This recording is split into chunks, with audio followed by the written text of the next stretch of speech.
औज़ुबिल्लाहिमिनश्शैतानिर्रजीम बिस्मिल्लाहिर्रहमानिर्रहीम। देखिए जी, आज का लेक्चर जो है हमारे पास, इसमें डबल इंटीग्रल और ट्रिपल इंटीग्रल के तहत हम करेंगे। ये एक सवाल हमें दिया गया है जिसमें ये जो लिमिट है, ये आउटर लिमिट कहलाती है हमारे पास 1 से 2 तक, और ये विद रिस्पेक्ट टू जेड है, यानी ये विद रिस्पेक्ट टू जेड हमारे पास है। और जो दूसरी हमारे पास है, यानी कि हमारे पास है इसमें ये लिमिट 4 से 3 तक, ये विद रिस्पेक्ट टू 3 से 4 तक, ये विद रिस्पेक्ट टू वाई है, यानी हम इसको इस तरह करेंगे। उसके बाद आगे हमारे पास क्या कहते हैं, आगे हमारे पास है ज़ीरो -1 से 0 तक, तो ये हमारे पास विद रिस्पेक्ट टू एक्स है। इनर से हम चलेंगे, यानी विद रिस्पेक्ट टू एक्स से हम चलेंगे, और बाकी जन से है आउटर की तरफ हम जाएंगे। ये तरीक़ेकार होगा हमारे पास ट्रिपल इंटीग्रल में और डबल इंटीग्रल में। फ़िलहाल ये एक हमारे पास एक आसान क्वेश्चन है, तो इसके अंदर आपने इस तरीके से करना है कि ये हमने इसमें ये हिस्सा सबसे पहले हमने इस हिस्से को डिस्कस करना है, इस हिस्से को विद रिस्पेक्ट टू एक्स। जब हम इसको डिस्कस करेंगे, ये हिस्सा हमने अलहदा करके I1 करके लिख लिया। I1 करके इसको हमने यहाँ पर ये लिखा I1, और ये हमारे पास है विद रिस्पेक्ट टू एक्स। अब एक्स स्क्वायर की इंटीग्रेशन हमारे पास x³/3, और इसमें y को कांस्टेंट मानना है, यानी कि जैसा 6x होता है, जैसा कि ये किया हुआ एक्स वाई, इसमें y को सिर्फ x की इंटीग्रेशन करनी है, बस ये याद रखना। अगर x ना हो तो उसको वहाँ पर हम जो है 1 मानेंगे। अब फ़िलहाल ये हमारे पास है x, और इसकी इंटीग्रेशन ये y को हम बाहर निकाल लेंगे, तो ये आ गया y(x²/2) जो हमने इधर भी किया। फिर उसके बाद y³ को बाहर ले लें, तो इंटीग्रेशन यानी कि 1 की, चूँकि y³ एक कांस्टेंट है, या इसका नाम आप यूँ रख लेंगे 7 है। अब 7 की इंटीग्रेशन 7x होती है। जैसा ये y³ है, तो y³ एक कांस्टेंट है, इसकी इंटीग्रेशन y³ x हमारे पास होगी। उसके बाद जी हम इसके अंदर अपर लिमिट 0, यानी यहाँ पर 0 इधर पुट करेंगे x की जगह, सिर्फ x की जगह, y की जगह नहीं, क्योंकि हम विद रिस्पेक्ट टू x कर रहे हैं। अगर विद रिस्पेक्ट टू y कर रहे होते तो अपर लिमिट y में रखते। उसके बाद ये हमारे पास आ गया 0 का क्यूब, 0 का स्क्वायर, 0 हमारे पास माइनस आ गया। उसके बाद फिर -1 हम इसमें पुट करेंगे, -1 का क्यूब, -1 का स्क्वायर, माइनस हमारे पास आ जाएगा। तो देखते हैं जी हमारे पास इसके अंदर सूरत हाल कहाँ तक जन सा है वो हमारे पास आती है। इसका व्यू बेहतर करते हैं। ये आपने लिमिट जौन सी है वो रखी, लिमिट रखी तो आपके पास ये रिजल्ट्स आ गए। 0 रखने पर x की जगह, सिर्फ x की जगह, y नहीं, क्योंकि विद रिस्पेक्ट टू x कर रहे हैं। फिर उसके बाद हमने यहाँ पर -1 रखा, -1, फिर -1 इस जगह पर, तो यहाँ पर हमने -1 रखा।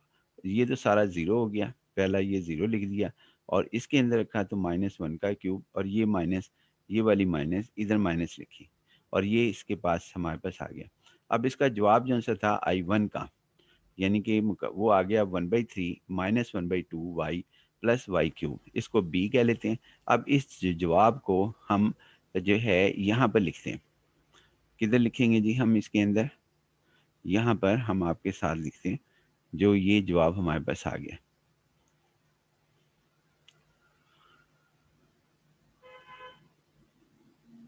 यहाँ पे इसका आंसर जो है वो हम लिखेंगे, ये I1, ये I1 हमारे पास, I1 हमारे पास है,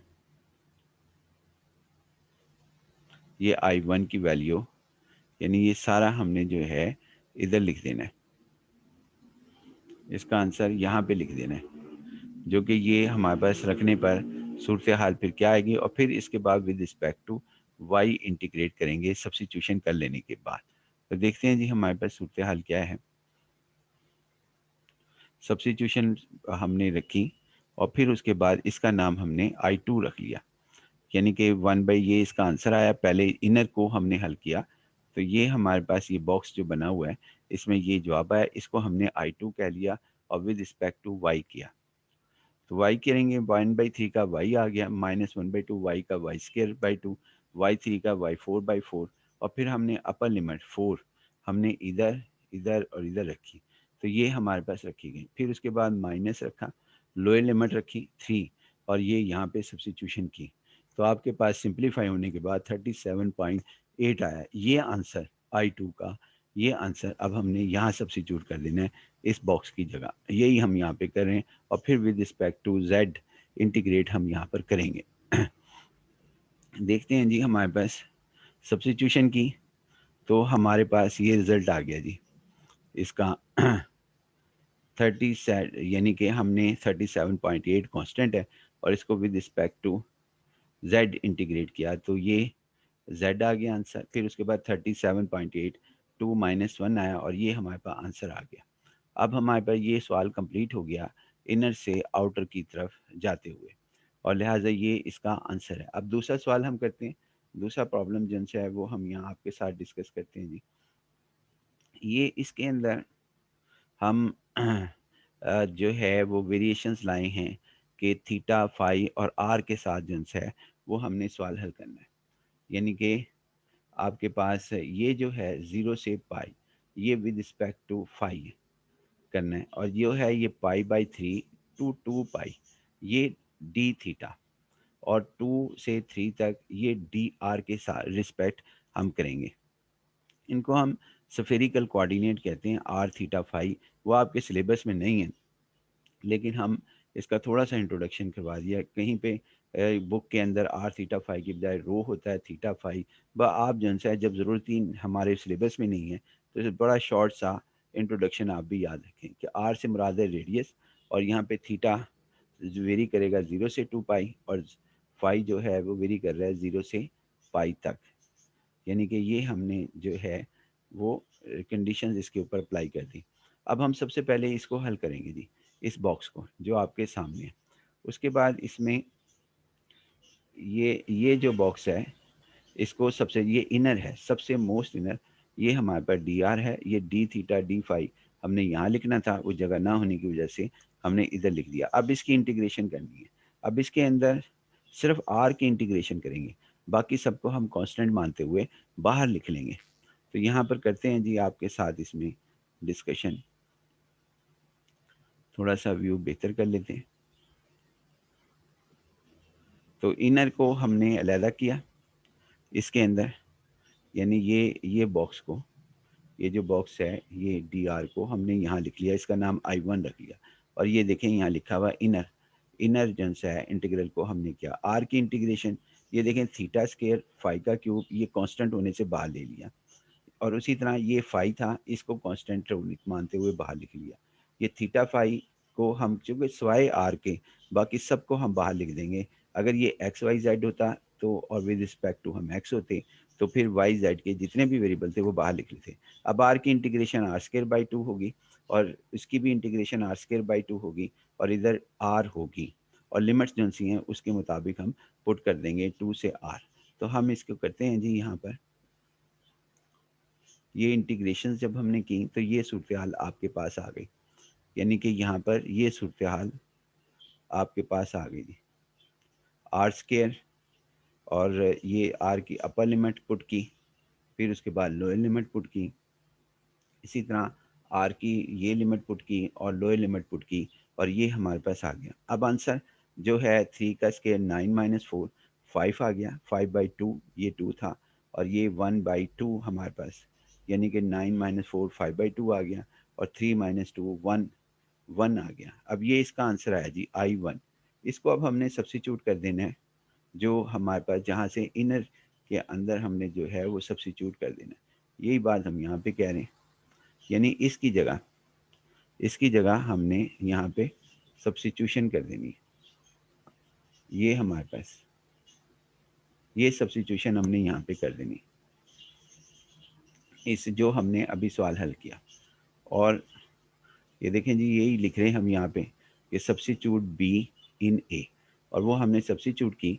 तो अब हमारे पास जो इनर आया वो हमारे पास ये वाला बॉक्स था, ये जो मैंने यहाँ पर ये बॉक्स बनाया हुआ है, और इसको विद रिस्पेक्ट टू थीटा करेंगे।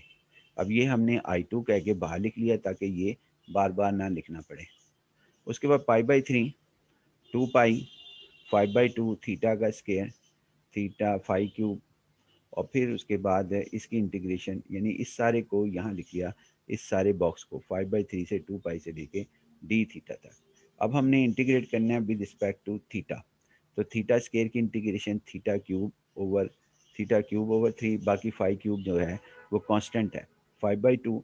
उसके बाद यहाँ पे ये 5/2 इंटू 5, ये दोनों कांस्टेंट हैं, तो सिर्फ थीटा की इंटीग्रेशन होगी जिसका ऊपर हमने किया था। तो इसके बाद ये थीटा का स्केयर बाई 2 हमारे पास आ गया। अपर लिमिट पुट की और लोअर लिमिट पुट की जहाँ जहाँ थीटा है। अब थीटा हमारे पास कहाँ कहाँ है, एक थीटा ये है, एक थीटा ये है और दूसरा थीटा ये है। इसकी जगह 2 पाई पुट करेंगे तो ये रिजल्ट्स आ गए जी हमारे पास जब हमने सब्स्टिट्यूट किया। उसके बाद माइनस जहाँ जहाँ थीटा है, क्योंकि हम विद रिस्पेक्ट टू थीटा कर रहे हैं, तो ये हमारे पास रिजल्ट्स आ गए। इसके अंदर ये रिजल्ट्स हमारे पास आ गए। अब हम करते हैं जी इसके अंदर इसको आगे सिंप्लीफाई, अगर हो सकता है तो करेंगे, नहीं हो सकता तो नहीं करेंगे। फ़िलहाल ये हमारे पास सिंप्लीफाई हो गया। इसमें से हमने कॉमन लिए कुछ, यानी कि हमने इसमें से ये कॉमन आ रहा है जी, 5 क्यूब हमारे पास कॉमन आ रहा है, पाई क्यूब भी आ रहा है। इसमें से ये कॉमन लिया और इसमें जो कि हमने इधर लिख दिया, कॉमन लेकर ये हमारे पास आ गया।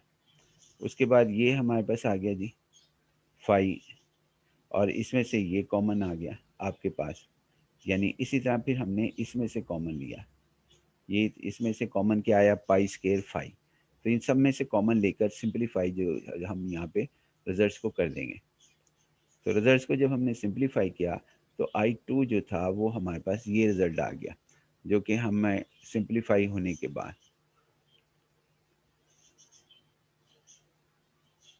यानी ये हमारे पास है, ये रिजल्ट्स आ गया। अब इसको हमने वहीं सब्स्टिट्यूट कर देना है। कहाँ पर सब्स्टिट्यूट करना है जी, हमने जहाँ पर से हमने I2 लिया था, हमने I2 कहाँ से लिया था, यानी इसके अंदर सब्स्टिट्यूट कर देंगे। किसमें, इसकी वैल्यू को हम जो सब्स्टिट्यूट करेंगे यहाँ पर I2 की जगह इस सी में हम जो है सब्स्टिट्यूट कर देंगे। यहाँ पर इसकी वैल्यू जो हमने I2 का आंसर फाइंड आउट किया था यहाँ रखेंगे। अब विद रिस्पेक्ट टू 5 हम इसको सॉल्व करेंगे। आते हैं जी हम उसको सॉल्व करने के लिए। तो ये हमारे पास आ गया जी, इसकी इंटीग्रेशंस कैलकुलेशन सिंप्लीफाई होने के बाद ये हमारे पास आ गया। और उसके बाद हमने अब विद रिस्पेक्ट टू 5 करना है, तो 5 क्यूब की इंटीग्रेशन होगी 5/4/4, और ये पाई क्यूब और 1075 1/162 ये कांस्टेंट है, ये बाहर आ गया। इसी तरह इस 5 का 5 स्क्वायर/2 आ गया। इस 5 का हमारे पास क्या कहते हैं 5 स्क्वायर/2 हमारे पास आ गया। बाकी ये कांस्टेंट 31/18 ये लिख दिया और पाई स्क्वायर लिख दिया। उसके बाद फिर हम इसके अंदर अपर लिमिट पाई रखेंगे, जहाँ जहाँ फाई है, एक फाई इधर है, एक फाई इधर है, एक फाई इधर है। तो हमने यहाँ पे इसको जो है यहाँ रखा और उसके बाद फिर ज़ीरो के साथ सब्स्टिट्यूट कर दिया। तो लिहाजा ये हमारे पास ज़ीरो रखा जहाँ जहाँ फाई है, तो ये सारा ज़ीरो हो गए, क्योंकि यहाँ रखेंगे ज़ीरो, इधर रखेंगे ज़ीरो, इधर रखेंगे ज़ीरो। तो लिहाजा ये हमारे पास, और इसको सिंप्लीफाई अगर आप जो है अगर हो सकता है तो करेंगे, वरना नहीं। और मेरा नहीं ख्याल कि ये सिंप्लीफाई हो रहा है, क्योंकि इसके अंदर पाई 7 है, इधर पाई क्यूब है, इधर पाई 4 है। ये आपस में कैंसिलेशन पॉसिबल नज़र नहीं आ रही। आगे जी हमारे पास क्या कहते हैं इसका ये दूसरा सवाल हम कर रहे हैं जी इसके अंदर, और इसके मुख्तलिफ तरीक़ेकार को डिस्कस कर रहे हैं कि ये लिखने का तरीक़ेकार हमारे पास क्या कुछ होता है इसमें।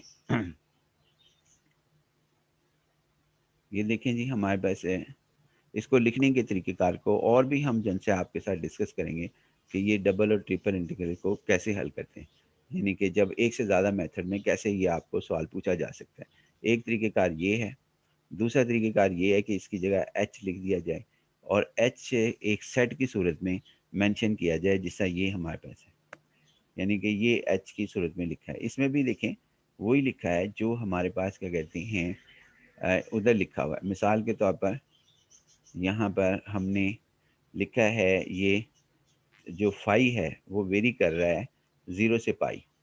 ये देखें ये फाई है हमारे पास और ये 0 से पाई तक वेरी कर रहा है, यहाँ लिखा हुआ है। उसके बाद इसी तरह हमने इस सेट को सेट बिल्डर फॉर्म में इसको हम कहते हैं। तो ये हमारे पास पाई से 2 पाई तक थीटा वेरी कर रहा है। तो देखें थीटा जो हमारे पास है, थीटा ये है यानी सेकंड इंटीग्रल, और यहाँ पे सेकंड इंटीग्रल आपके पास क्या कहते हैं, ये पाई/3 से 2 पाई कर रहा है। दोनों में कोई फ़र्क नहीं, यानी इधर और इसमें कोई फ़र्क हमारे पास नहीं है। आर वेरी कर रहा है 2 से 3 तक, तो यहाँ पे भी आर वेरी कर रहा है। ये सिर्फ लिखने का तरीकाकार है कि आप इसको ऐसे लिख दें, या आप जो सा है इसको, इस सवाल को हम जो है ऐसे लिख दें, ऐसे लिख दें या ऐसे लिख दें, एक ही बात हमारे पास होगी, समझी जाएगी। अब हम आते हैं जी इसको यहाँ पर नेक्स्ट में हम ये बता रहे हैं कि ये क्या कहते हैं, कोशिश की है कि आपको समझा दिया जाए कि थीटा जो है वो किस तरह रोटेट करता है और फाई कैसे करता है, आर कैसे करता है। ये 3D के अंदर हमारे पास है।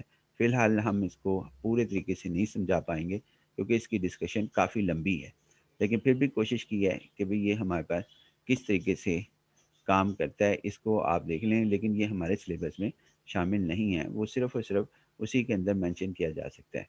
बाकी इंशाल्लाह जी नेक्स्ट लेक्चर के अंदर जो हम आपके साथ डिस्कस करेंगे। अल्लाह हाफ़िज़।